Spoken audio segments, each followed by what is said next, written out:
गहराइयाँ। मेरी गहराइयों से निकली हुई कुछ यादें। दोपहर के 1 बज चुके थे। स्कूल से बारी बारी सारे बच्चे जा रहे थे। मैं अकेली वहीं खड़ी इंतज़ार कर रही थी। मम्मी अभी तक आई नहीं। मुझे घर जाना था। दीदी भी नज़र नहीं आ रही है। शायद पीटी क्लास के बाद तुरंत ही वो घर चली गई हो। मैंने ये सोचा और तुरंत अपना बस्ता उठाया और घर की ओर निकले। ना सोचा ना समझा, बस अपने मुझे तो घर जाना था। किसी ने जाते हुए मुझे देखा नहीं, किसी ने मुझे टोका नहीं, किसी ने मुझे रोका नहीं। मुझे रास्ता तो पता ही था, डरने की मेरे पास कोई वजह नहीं। बस इतनी फिक्र थी कि वो बड़ी एक्सीडेंट रोड को पार कैसे करूं। 4 लोगों को साथ में पार करते देखा, मैंने भी पार कर लिया। ज़िंदगी में एक सबक सीख लिया कि अकेले में घबराना नहीं, कोई ना कोई साथ ज़रूर मिल जाता है। सीधी सीधी चलते चलते पार्क के साथ साथ निकलती हुई, पूरा मार्केट पार करती हुई अपने घर की सड़क पर आ गई। मैं वहाँ से सीधे हाथ पर मुड़ी, चलती रही जब तक घर नहीं देखा। अरे ये क्या था? घर का दरवाज़ा तो बंद था। अब मैं क्या करूँ? मैं वहीं फुटपाथ पर रुक गई और फुटपाथ पर ही बैठ गई। दोपहर का वक्त था, आसपास कोई भी नहीं था। सब अपने अपने घरों में थे। किसी ने भी मुझे नहीं देखा।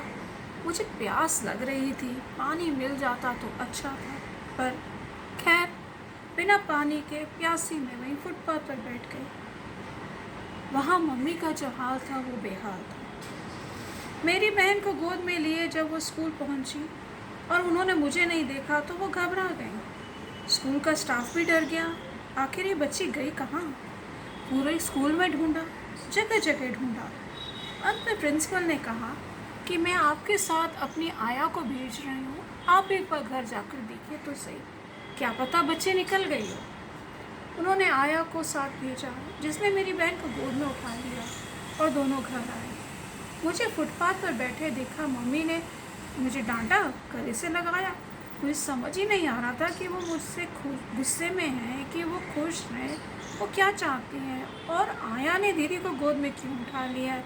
उसकी कमीज़ के ऊपर ये लाल लाल धब्बे क्या हैं? तभी वहाँ पर एक कोई भैया आया और उसने कहा, बहादुर बच्ची है, डांटिए मत। आया ने भी कहा, अंदर चलिए पानी पीते हैं। मम्मी ने दरवाज़ा खोला, सब ने पानी पिया। दीदी को पलंग पर लेटाया, वो सो रही थी, उसके सिर पे पट्टी बंधी थी। मम्मी ने आया को कुछ बख्शीश दी और वो चली गई। पहले मम्मी ने दीदी के कपड़े बदले, फिर रोते रोते बताया कि उसके सिर पर चोट लगी है। झूला झूलते हुए वह गिर गई और एक कांच का टुकड़ा उसके सिर पर घुस गया। उसके सिर पर टाँके हैं, तो मुझे उसकी मदद करनी है, उसको तंग नहीं करना। मैं काफ़ी शरारती रहती थी, हर वक्त कुछ ना कुछ बात पे तंग करती या लड़ती थी। फिर मम्मी ने गर्मा गर्म खाना बनाया। पहले दीदी को खिलाया, मुझे भी साथ में खिलाया। फिर मैंने मम्मी के साथ मिलकर आधी आधी रोटी खाई। थोड़ी देर बाद उन्होंने मुझे गले लगाकर समझाया, ऐसे अकेले नहीं आते बच्चे, डर लगता है, सुनी सड़क है, कोई था नहीं साथ में। शाम को डैडी आए, उनको भी सारी कहानी सुनाई। उन्होंने भी मम्मी को ढांढस बंधाया, कोई बात नहीं, बच्चे को समझा लेंगे। उन्होंने मुझे समझाया और अकेले नहीं आना इस बात के लिए हिदायत दी। उनकी बात में डांट भी थी और प्यार भी था। समझ में नहीं आया ऐसा क्या हुआ था, पर शायद जो होता है वो अच्छा ही होता है। आने वाले वक्त का उसमें एक अंदाज़ा होता है।